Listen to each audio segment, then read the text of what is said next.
about change, bring about revelation, bring about, transformation, about the, increase of growth in your life in the mighty name of Jesus. Last time I spoke on the secrets of God's blessing.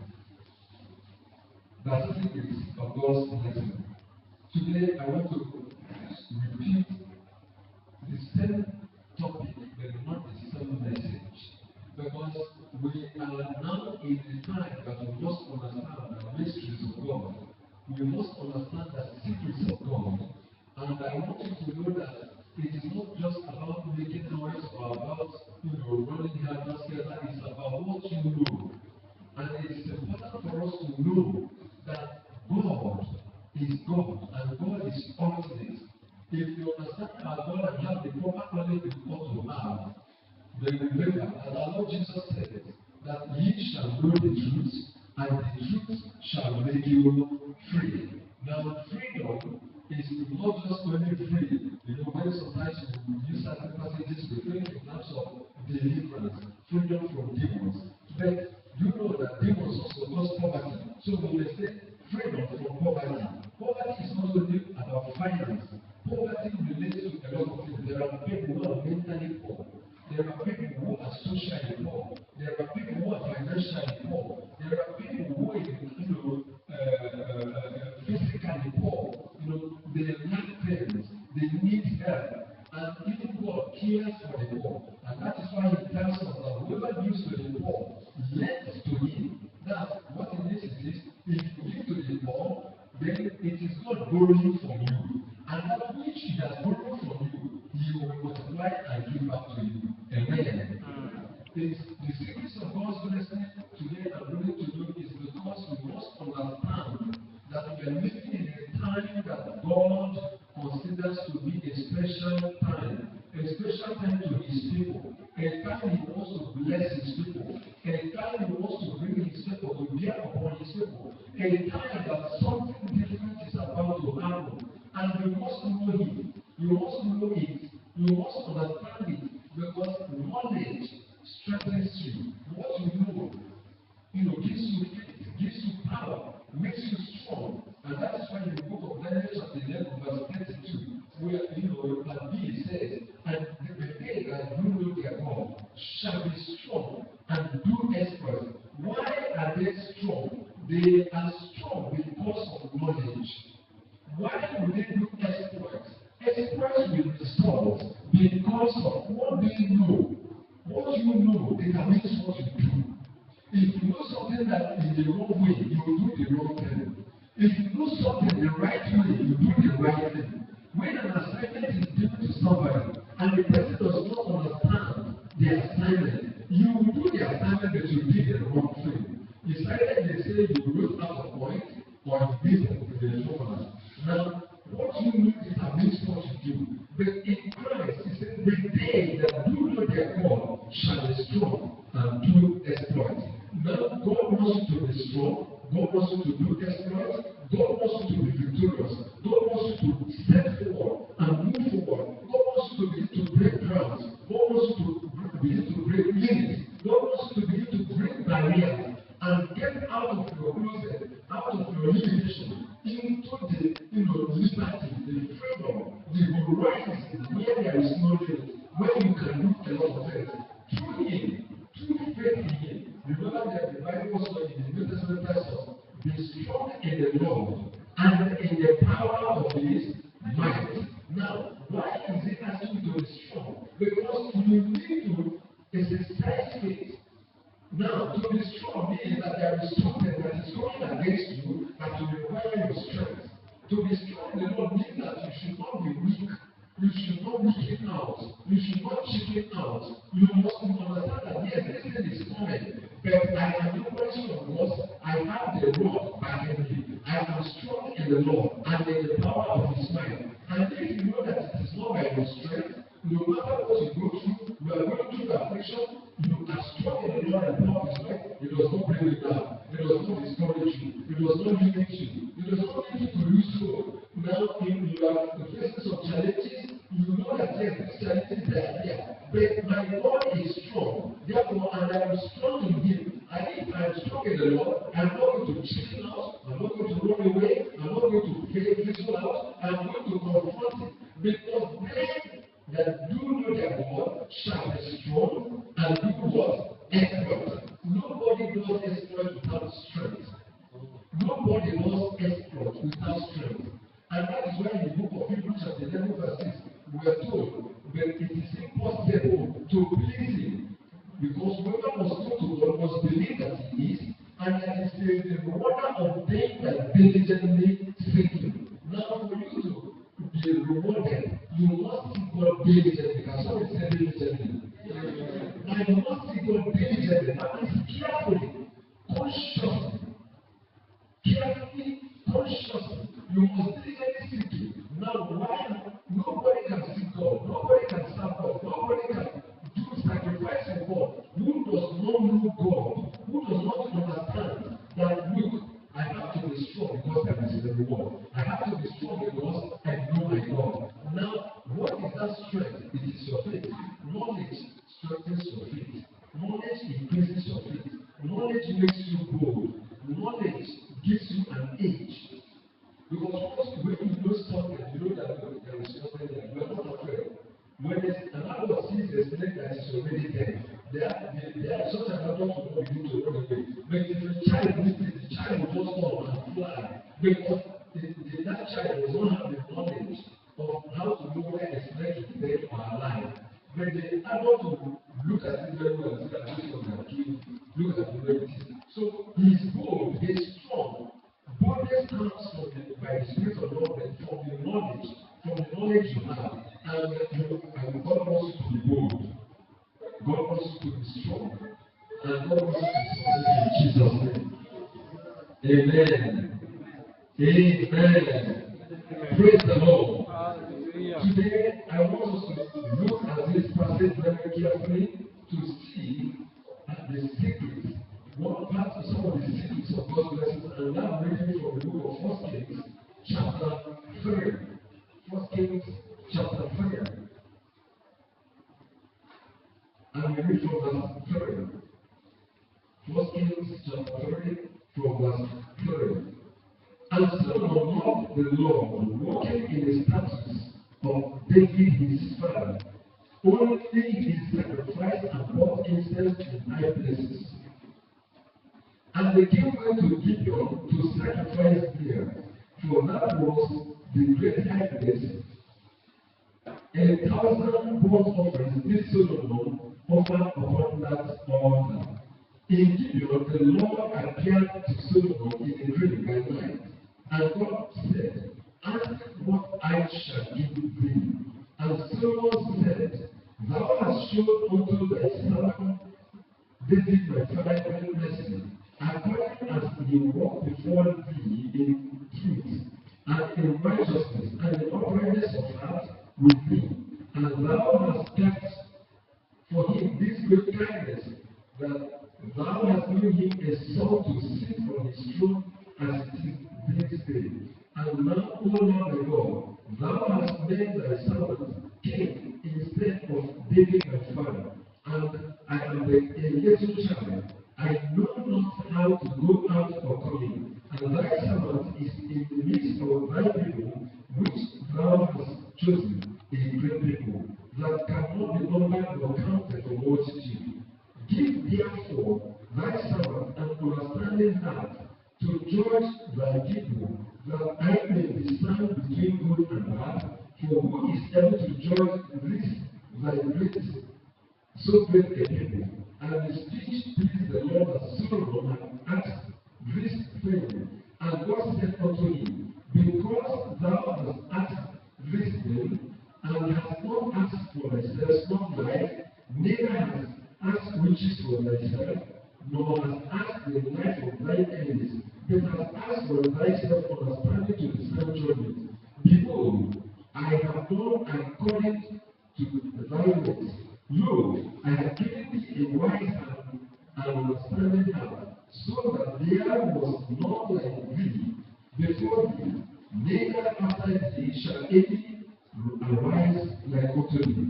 And I have also given thee that which thou hast not Lord has both riches and honor, so that there shall not be any among the kings like unto thee all thy days. And if thou wilt walk in my ways, to keep my statutes and my commandments, as thy father David did walk, then I will lengthen thy days. And Solomon awoke, and behold, it was a dream. And he came to Jerusalem, and stood before the ark of the covenant of the Lord, and offered up burnt offerings, and offered peace offerings, and made a feast to all his servants. May the Lord bless his way in the lives in Jesus' name. May the Lord bless and prosper his way in this place, so that by his way you will be blessed and prosper in Jesus' name. Now, when you look at this passage, it tells us something. I want us to understand that for one, Solomon did not prepare for any encounter with the Lord. Solomon, out of gratitude, went to offer sacrifices to the Lord. It's just like somebody going to the temple to pray.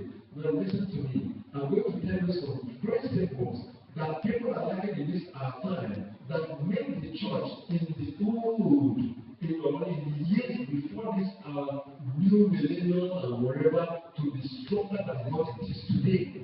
Make believers to be astounding more than what we think of believers today. Number one, Solomon ascended the throne. He recognized that it was God's level. He recognized that it was God choosing him, giving him an honor. He recognized that it was God that gave it to him by his grace.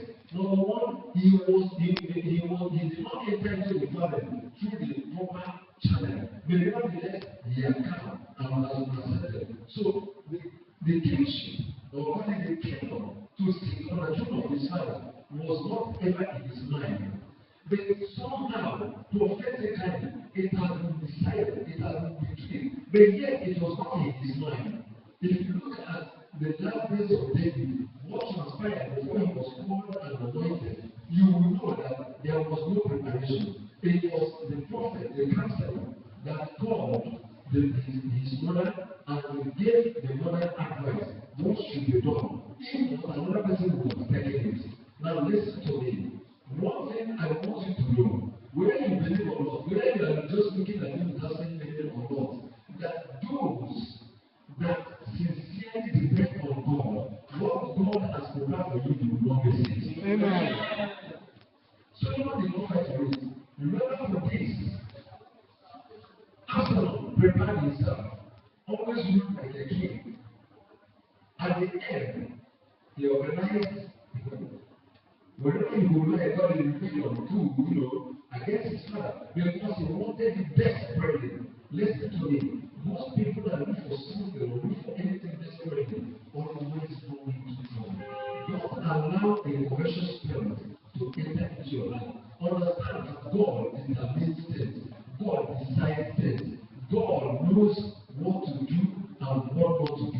And God has prepared what He will do for you. And if you stand faithfully and remain your faithful self, honoring God, what God has ordained for you will not pass you by in the name of Jesus. Number two, Solomon was even younger than all. And when he sat on the throne, how he considered how he rose up, how he was brought in, how he came to the throne. He felt that it is proper to serve God. Now listen, there are people who don't learn. There are people who do not follow. There are children who look at their parents as if they are mistaken. This new age or whatever, let me tell you this, it has always been there. Maybe in the 50s or 60s, your parents didn't go to school, they sent you to school. When you now come back, you put one hand in the pocket, you feel like they didn't go out, and they didn't know what to know what to know. They didn't see what you see. But let me tell you, they were in the field training you, but there was no step you would take that they didn't know where you were. Someone recognized something about his father, and that's one thing that every believer must learn. So David never did anything without seeking God's face. When we look at the life and the story of David is, and David inquired of the Lord, and David inquired of the Lord. David will go and pray, bring this effort, or bring the thing for consultation. And he will pray. He wants to know the mind of the Lord. David was a man who never left the temple. If you go to Psalm 27 verse 4, he said here, one thing have I desired, and that will I seek after, that I may dwell in the house of the Lord all the days of my life, that I may behold his beauty and inquire in his temple. Now, think about this. This is a man who wrote, he said, this is my heart desire. My sister, my brother, what is your heart desire? That's one thing you must know about God's secrets of blessing. What is your heart desire? And we desire God breakthrough. Give them money, put it or ego, just bring it, stuff it into my pocket, drop it in if you are born. If not, I look for the anointing for financial prosperity and breakthrough. David was a man after God's heart. He said the greatest desire of his heart is to dwell in the house of the Lord, to inquire, to behold his beauty. Today's church, like people who claim time to go to the presence of the Lord, people don't understand that there is an air, there is an anointing, there is a sort of spiritual covering, there is a sensibility, there is a grace that is in a place called the sanctuary, that is your house. Why do people go to mountain to go and pray? Because they know that when you get away from your usual environment, a different atmosphere is created. There is a spiritual atmosphere that abides in a place you call a place of worship. In the 60s, 70s, you see people go to the church, they stay there fast and pray. But today nobody has time. This age is so busy that God cannot even get our ears again. Our time is so busy with business, so busy with many things, so busy with trouble, so busy with challenges, so busy with fear, so busy with prosperity, that there is no time to hear God. David will always go to inquire in the house of the Lord. If you don't understand, before he came to the throne, the same challenge came to him. When his camp was burnt, everything was destroyed. All his wives, all their children with the soldiers were carried away. This is a place that you don't see it. They didn't know who came. They didn't know the rules from which they came. Now, how do you pursue to overtake, to recover all? If you are not God, how will David recover all? If you are not his prayer life, he's staying close to the Lord, he is love for the Lord, how would he have pursued to overtake and recover all? You know, we put it, oh God, give me the spirit of the overtaker, give me the spirit, the anointing of the overtaker, the anointing to recover all. Yes, it's easy. You know, some people think about charismatic, preachers. Now they can shake you, drop money, make something. All the foundation is laid in your life, and the truth is meant to dawn on you, and you walk on it. You don't get lost. You may shout finish and sweat finish, and still go back home the same. Yes, it is spirit of the overtaker. But you know the truth, and the truth makes you free. When you know your God, you become strong and do exploits. David knew God. So Solomon learned from his father that whatever you want to do, you have to appreciate God. When David was made king, he went and appreciated God and prayed to God. The next time he built a tabernacle for the Lord, and he sat down again. When God sent his prophet to speak to him, do you know what he said? After the time, Prophet told me what the Lord said. He went, carrying his chair, and sat again in the tabernacle. And he said, speaking with the Lord, now Lord, you spoke this concerning me. So the Lord, you look at me where I am, and you make this concerning my family. He started also praising the name of the Lord. David was a man that never left the house of God. Today, how many of us have time? Now, we are always checking our time. Service has to go 1.5 hours. Everything must be sharp. God doesn't have, we don't have much time again. You see, everything must be sharp. Service, sharp. Fellowship, sharp. Evangelism, sharp. Everything for God now, sharp. What are we doing? Because the world has occupied us. we're in the house doing nothing. We talk to and go there. When it comes to church, no interest. You watch TV.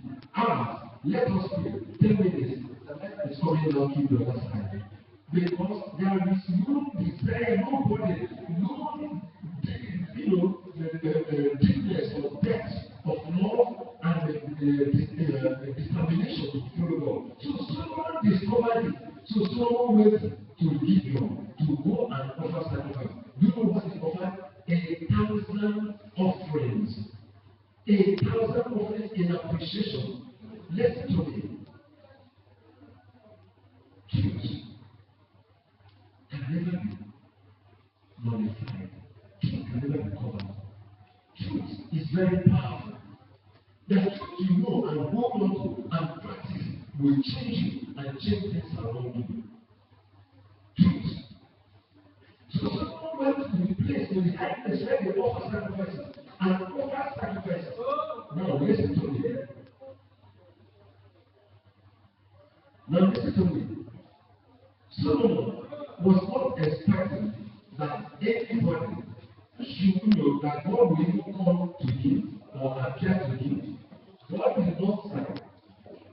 Solomon did not expect that God will appear to him that evening or that night. But you know, after the offerings, after the sacrifices, God appeared to him. And when God appeared, what was it? Ask me what I will do for you. Ask me what I will do for you. Now listen to me. This is a question that came from God himself. You see, God desires to bless Solomon. God desires to bless you. But I want you to know, the principles we have observed were really spoken about matters. What you are doing for God, why are you doing it? What is your motive? What is the motive? I don't think just looking for what you get. You are not thinking of what you give. There is no scripture, no law, no command that somebody should offer 1,000 offerings or sacrifices to the Lord. But David did it out of, love, out of desire, out of, appreciation. He gave so much. Now this relates to your giving. How to give to the Lord? The secret of God's blessing. When you give sacrificially. When you serve sacrificially. When you do things, are you doing it with love because you love God, or you are just doing it when this is what I want to do? Solomon prepared his heart and went there, and that night the Lord appeared to him and asked him, "Ask me what I will do for you, what I shall give you. Ask what I shall give you." Reverend Solomon looked up and said, "Lord," he started appreciating God. And he said, "Give me wisdom and an understanding heart." If God appeared to some of us today and said, "My son, you have labored for me. What do you want me to do for you?" Well, first of all, ask for material things. Thank God. I'm not going to the house in my village. Give me money to do nothing. So, in fact, my story building will be taller than the tallest one, so that they will know that you have visited me. But Solomon asked for wisdom. Solomon asked for what? Wisdom. Let us consider wisdom and understanding to do what? To serve. Let us read. 1 Kings chapter 3, verse 6. Okay, let us take it from verse 5. In Gibeon, the Lord appeared to Solomon in a dream by night. And God said, "Ask what I shall give thee." And Solomon said, "Thou hast showed unto thy servant David my father great mercy, according as he walked before thee in truth, and in righteousness, and in uprightness of heart with thee. And thou hast kept for him this great kindness, that thou hast given him a son to sit on his throne, as it is this day. And now, O Lord my God, thou hast made thy servant king instead of David my father. and I am but a little child. I know not how to go out or come in. And thy servant is in the midst of thy people, which thou hast chosen, a great people that cannot be numbered or counted for multitude. Give therefore thy servant an understanding heart to judge thy people, that I may discern between good and bad. For who is able to judge this thy so great a people? And it didn't please the Lord. He asked for an understanding. You see, wisdom and understanding go together. He asked for an understanding heart. He asked for an understanding heart. I want you to begin to pray that God will give you an understanding heart. You see, you need understanding. Solomon did not ask for riches. Solomon did not ask for wealth. Solomon did not ask for the head of his enemies. He did not ask to be made the richest man on earth. But God gave him what he did not ask. What is the secret of God's blessing? Understanding. You shall know the truth. Knowledge and understanding. Isaiah chapter 11. Isaiah chapter 11. I read from verse 1. And there shall come forth a rod out of his stem of Jesse, and the branch shall grow out of his roots, and the spirit of the Lord shall rest upon him, the spirit of wisdom and understanding, the spirit of counsel and life, the spirit of knowledge and of the fear of the Lord. Let us go there. He says, the spirit of the Lord shall rest upon him. Now, how is he going to manifest? How is the spirit of God upon a man manifest? In wisdom and understanding. Now, who taught Solomon this truth? Solomon asked for wisdom. He asked for understanding. Because when you have understanding, that means you are able to apply wisdom. Understanding comes through knowledge. Amen. So he requested for excellence, and God blessed him. Now, let us look at Daniel. Daniel chapter 11. Though I have spoken about it severally. Verse 32. Daniel chapter 11, verse 32. And such as do wickedly against the covenant shall be corrupted by the flatteries. But the people that do know their God shall be strong and do exploits. You see here, knowledge is needed for you to do exploits. If you are going to prosper, if you are going to be blessed, if you are going to succeed in life, you need this gifts of the Lord. You need these aspects of the Holy Spirit.